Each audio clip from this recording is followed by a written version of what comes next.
Hey, what's up, everybody? Video 44 coming at you with another video. All right, so De'Aaron Fox got his deal, man. 4-year, 229, 57 mil per year. I don't know if it actually breaks down to actually look that way.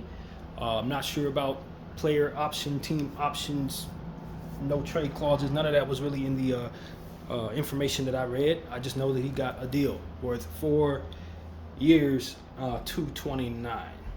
So with the San Antonio Spurs. It was a conversation a few days ago. I didn't comment on it, but it was said that, after Luka got his deal, people were looking at De'Aaron Fox saying, okay, where's his bag? And, of course, the conversation of are they the same type of player was, had been different things like that. And I just didn't comment on it. And, my opinion was I had my doubts that he would actually get his bag. I didn't think he would get this contract. There's a couple reasons why I didn't think he would get it. San Antonio has just drafted Dylan Harper, and of course he's a guard. And then you look at Stephon Castle, who won the Rookie of the Year last year, albeit in a very weak draft. But he won Rookie of the Year last year. He's also considered a guard, although maybe interchangeable as it pertains to positions. But here's the thing. Let's say you want to move him to the 3 or the other to the 3. Now you're talking about a guy they just picked up in the draft early on by the name of Carter Bryant, who's a 3. And maybe you want to move him to the 4, but probably not. You have a really small lineup under Wemby, obviously. So it's a situation where you look at De'Aaron Fox and you just wonder if he's the odd man out. But it looks like they're going to run a 3-guard lineup. Or interchangeable type thing, like Austin Reeves-ish type of thing with the Lakers, where we got Luka and another guard, LeBron, and then you got Austin. It's that kind of thing. So I don't know if you want to look at LeBron as a guard in that situation or not, but the point is they're going to run 3 leading guards throughout the course of their process, and although it's good to have that type of talent, it's going to eat away at one of those guys' opportunities. Stephon Castle specifically already said he wanted to be a point guard before the draft last year. So he didn't come off as the type of player who was interested in playing multiple positions or having his opportunities eaten away. And now that he's won Rookie of the Year, he should have some leverage in this league to say, at the very least, I should be starting at the guard position. This puts that in jeopardy. Now, a guy like Dylan Harper, many people have mentioned that they think Dylan Harper has a chance to be better than both of them. So even if you want to sit Dylan for a year or 2, at some point in time, it's reasonable to think that he's going to outplay those guys. Or if somebody goes down with an injury, here he comes taking the starting lineup and never giving it back. When you give De'Aaron Fox this contract, you essentially say Fox is in there for sure.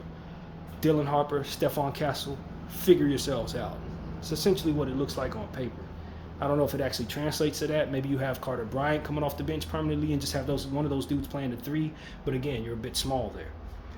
So, De'Aaron Fox getting this contract now, in my opinion, signifies that one of those players could potentially be on the move at some point. Maybe not right away, but they'll do the Sacramento Kings thing, figure out which ones they want to keep, which ones they want to give away or trade away, and then from there probably trade one of them dudes. I would probably think they would be Stephon Castle. It's unfortunate De'Aaron Fox finds himself in this exact same situation because he is one of the guys who was in that Sacramento Kings situation between him, Halliburton, and Davion Mitchell. Now, Davion Mitchell went on to be a player who kind of plays a role in this league, and they obviously moved Tyrese Halliburton and kept De'Aaron Fox. I think San Antonio could potentially consider doing the same thing, but maybe moving Stephon Castle is kind of what I probably think they'll do within the next 2 years. Or they move De'Aaron Fox. But when you move De'Aaron Fox, now you're talking about salary matches. So what are they bringing in if they're moving De'Aaron Fox at $229 million for 4 years? That salary match is going to be significant. So whatever they're bringing in is going to be a lot of it. I don't know, man. I mean, I think De'Aaron Fox, in a nutshell, is he worth this? Sure, if he still was in Sacramento and he had the point guard position all to himself like a normal situation, yeah, De'Aaron Fox is a leading guard.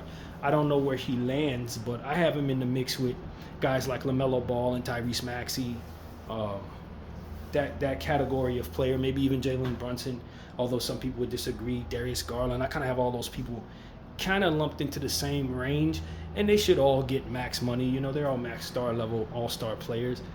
There are tiers above them, guys like, you know, Jokic and Luka and you know, Wemby and Jason Tatum, that kind of thing. But at the end of the day, there's still a great deal of good that comes out of playing those guys as your leading guard. You feel great. So my thing is with his contract, I think all things considered, it may not be the greatest contract for San Antonio in theory because of their guard situation, but just in the league, like in general, you feel great about bringing in De'Aaron Fox. If you're, say, Miami, do you mind bringing De'Aaron Fox this contract? No, you probably would have given him that contract anyway. Do you mind giving him that contract? Let's say if you're Brooklyn, you acquire him. No, you would have given him that contract anyway. So De'Aaron Fox attached to that contract is not bad. San Antonio having his contract, I don't think is wonderful. I don't think it's wonderful. That's what I will say. I don't think it's wonderful. So that it just may be the wrong spot for the contract. I thought last year he played in San Antonio's situation and he struggled mightily in ways that we had never seen De'Aaron Fox struggle in Sacramento. So after watching him play that year out, me personally, if I were in that San Antonio front office, I don't think I saw anything from him that makes me think he's going to flourish in San Antonio. Not with Stephon Castle and now bringing in Dylan Harper. I don't think he looked all that great with just Stephon Castle and Chris Paul. He didn't look good to me. So now you got a guy like Dylan Harper coming in, who someday may earn himself just the same amount of contract, you know, same type of contract. If he develops who he's supposed to be, it's exactly the type of contract you expect him to make in a couple of years. His rookie deal was what, $50 million or something like that, if I'm not mistaken. So he's already cashed in on the Spurs. So Wemby, obviously you got to pay record amount of money. That's a no-brainer. He's going to get $500 million or something like that someday. No-brainer. But then you look at guys like Stephon Castle. He's going to have to get paid at some point. What is he going to make? Now, like I said, he won Rookie of the Year in a very down year for rookies. It wasn't a great deal of competition. It wasn't like he's going up against a Wemby or a Cooper Flag or nothing like that. So all things considered, you're going to dock him, not necessarily dock him, but you're not going to weigh him the same way you'd weigh a Paolo Banchero Rookie of the Year or something like that. But he still got the hardware to show that he was the leading Rookie of the Year. And like I said, that looks good on his resume, extremely good on his resume. So I don't know, man. If I'm Stephon Castle, I'm not thrilled about moving on from San Antonio, but I do think that if I'm moved, I'm probably going to find a better opportunity to showcase who I am, especially if they need a point guard. You know, I think about certain teams that are in a situation where they could be starting their rebuild tomorrow. If I'm Stephon Castle, I'll probably have my eyes on the Clippers' future situation. When James Harden moves on, what does that look like? You know, could I be a part of that? Start the new brand of the Clippers. When you look at maybe Miami, they don't necessarily have a leading guard right now. Could I not be happy in Miami if I'm Stephon Castle? Like, those are the type of things I'm thinking about if I'm him. Because at the end of the day, I don't want to be rendered a third guard after winning Rookie of the Year, just because they paid one guy and got another guy who's projected to be better than me drafted this season. So, you know, it's a short term that, you know, they're going to be a very talented young basketball team, and De'Aaron Fox is obviously the guy you expect to produce the most right away. But as I said, I'm not certain that Dylan Harper doesn't project to be a better player than De'Aaron Fox in the long run. So how long is it going to be before Dylan Harper shows who he is? And you can probably get away with it for a year or two. After that, you're talking about stunning one of those two guys' growth so that you can showcase De'Aaron Fox. So if they start winning doing it, then you feel great about it. You know what I mean? That's the thing. If the San Antonio Spurs find themselves in the finals this year, then nobody's going to complain about anything. Everybody's going to be happy with their role because they're winning. You know, this is the organization that had Manu Ginobili. You know what I mean? Made a Hall of Fame off of a bench role. So it's not entirely crazy that this organization would think they'd be able to pull that off with somebody else, another group of players, but I would caution them to say Manu was especially comfortable with that role.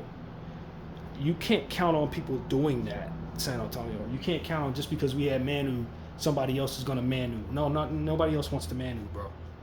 Nobody wants to Manu for you. So I think there's a good chance they're going to lose either Stephon Castle, Dylan Harper, or De'Aaron Fox at some point. And if they don't play their cards right, they might lose more than one of them. So that's what I see there. This is a situation where San Antonio did trade for De'Aaron Fox, and De'Aaron did choose San Antonio, and maybe that's a message you want to send to everybody else is if you choose us, we'll choose you no matter what. I don't think they expected to get the second overall pick in this draft. If they would have been able to draft a different player at a different position, I think there would have been no issue with them signing De'Aaron to this contract. But the fact they did get Dylan Harper, the leading guard in this entire draft, a very good draft. He was the best guard projected in it. You have to question what San Antonio is thinking when they give De'Aaron Fox a very big deal. With Stephon Castle right next to those guys. It just, to me, if you're an owner of a team, you love having Stephon Castle and Dylan Harper on rookie contracts, mirroring one another, and De'Aaron Fox, you feel like your team is good enough to win. In the long run, you see a path to where one or more of those guys are not going to be happy, and that can mess with your chemistry and end up eating away at your wins anyway. And so I think there's a desire for more balance on paper, in my opinion. I like their unit. I think Jeremy Sohan, another young player at the power forward position, you feel great about aligning with their timeline. Him, Wemby, Carter Bryant, Stephon Castle, Dylan Harper, De'Aaron Fox. That's like an amazing group of young players that can all grow with one another. But again, that guard rotation could become a potential locker room dysfunction creator. When you talk about leading guards, somebody has to come off the bench. Somebody's hurrying up and trying to come back from injury so the other guy doesn't outshine them while he's injured. You know, it can tumble forward to be a lot of negative things. That San Antonio probably be best for not allowing to even be possible. So, I don't know, man. I don't like this signing for San Antonio. I don't mind De'Aaron Fox on that contract. I think that contract should be elsewhere, and I think those kids should all be able to play freely with one another without having to look over their shoulder at some high-level dude that could potentially replace them. And all three of them are in that situation at this point, all three of them. So I don't like it. I don't like it. I don't think they should have a plan to do that. Now, the plan could potentially be sign De'Aaron Fox to this contract and then move him on some Blake Griffin stuff. That would not shock me if they moved that contract rather soon, like this year. It would shock me. If they're able to at the deadline. If not in the offseason next year, I wouldn't be surprised if they choose Fox to be the one to move on from, because at the end of the day, he's the most expensive one. But what you have to ask yourself is the same thing I said at the beginning of the video. When you trade it, what are you bringing back? A bunch of bad contracts and picks? You don't need that. You're San Antonio. Another player at a different position making the same contract? That might make some sense, but who's going to do that for you when most of the league has their guard situation sold up? De'Aaron Fox on that contract is good value for that contract. Are you sure you're going to find that in trade when you go to move De'Aaron Fox? Or are you going to be taking back somebody on not so great of a contract and then another player to make the salary match? It's just not the greatest thing to project to want to trade. It's not. Because once people start talking about bringing in De'Aaron Fox, what they're likely going to be willing to give you is salary match contracts, which will potentially be trash, and like some picks. You know what I mean? And that, like I said, for San Antonio, that's not what you need. What you need is freedom for all of these young players to grow and to have signed somebody you like outright on that contract, rather than looking to have somebody send you something you like. Because I don't see that. In my mind's eye, I don't see you being able to even get that. Like, in a perfect world, I can trade De'Aaron Fox for, say, a Pascal Siakam or something and make my roster make more sense if I'm San Antonio. That's just an example. You know what I mean? I don't know if Pascal's making that same contract, but that's the point. You want to get somebody that you feel great about at a different position to make the roster you have make more sense if you look to move it. Does that make sense for Indy? Of course not. Not with Tyrese Halliburton coming back. You're not pairing him and De'Aaron Fox together again. You know what I mean? So it's like, when you start canvassing the league, where in the heck are you going to find the right salary match for that contract if you look to move it? Orlando would never be willing to give you Paolo Banchero for De'Aaron Fox. You know what I mean? And the power forward position is what I circle as what they could use, in my opinion. So that becomes a conversation in and of itself. What do they move it for? Do you feel great about Wemby potentially playing some 4 and then bring yourself a 5? That don't make much sense. And then if you do, who is that? Do you just move Carter Bryant out the way entirely and just have him rendered as a role player at the small forward position and then bring yourself that small forward? I don't know. But the point is, you're stunting somebody's growth just by doing this. So, I don't know, man. I think that the next move for them is potentially to make everything just make sense, to move Stephon Castle. Make life easier on yourself, because people are going to want him. He's the lesser of the 3 players, if you have to call it that. He's the one that has some holes that ultimately you're probably not going to be able to patch up. His shooting ability is not great, that kind of thing. I guess you can live with that problem. In a nutshell, you have no problem with that. But if you have to choose between one of the 3 of them, Dylan Harper ain't the one I'm moving. De'Aaron Fox is on the big contract that you just paid. So Stephon Castle's probably the one. If I have to move somebody, I'm going to move.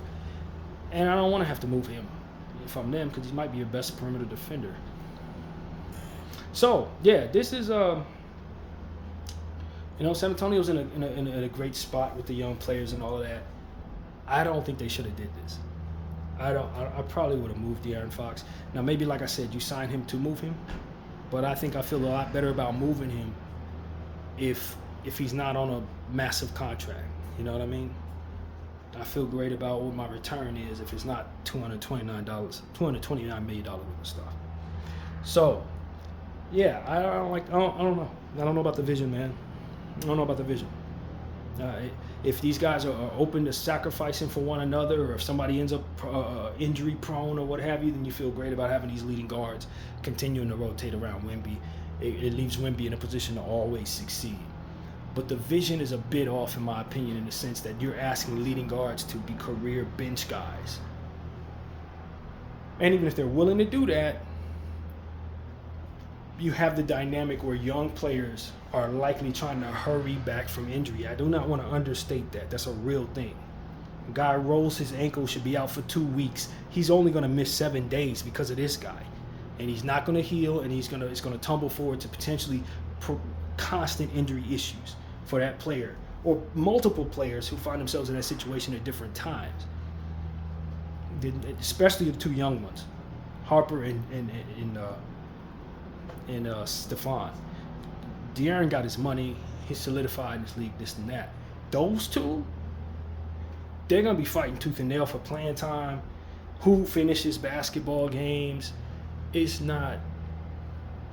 You could have a situation where one of them doesn't develop as well as he should, and they don't actually pan out to be who they're supposed to be because of this dynamic.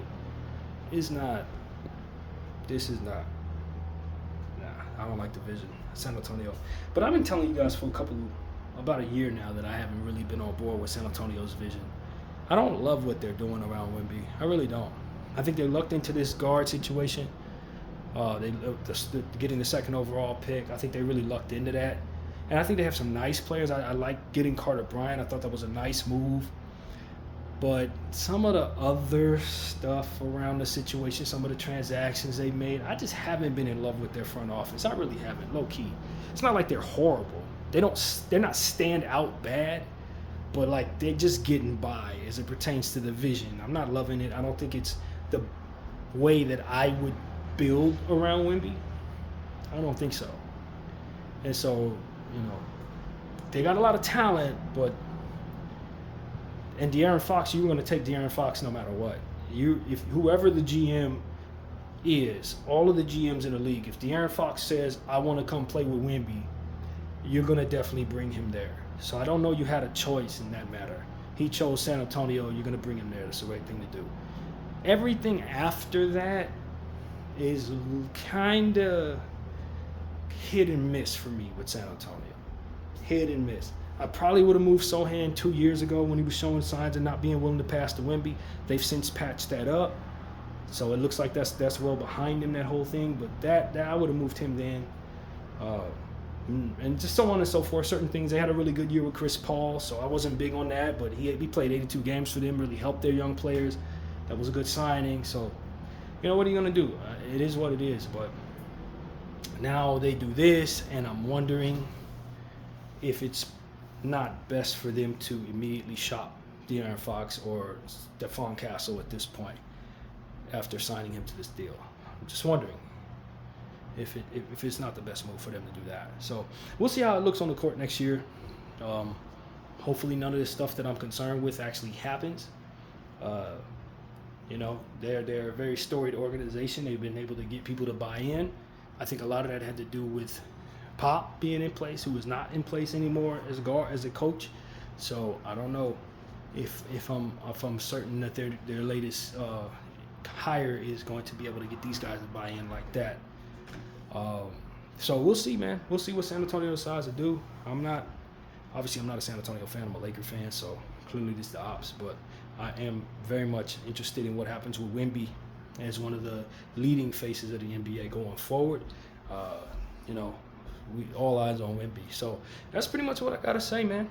Congratulations, De'Aaron Fox. I think he's going to be worth that money over the course of the next 4 years. I don't think that's a bad contract in a nutshell. I just don't think San Antonio should be the harbors of that contract. BDO 44. I thank y'all for watching. I'm out.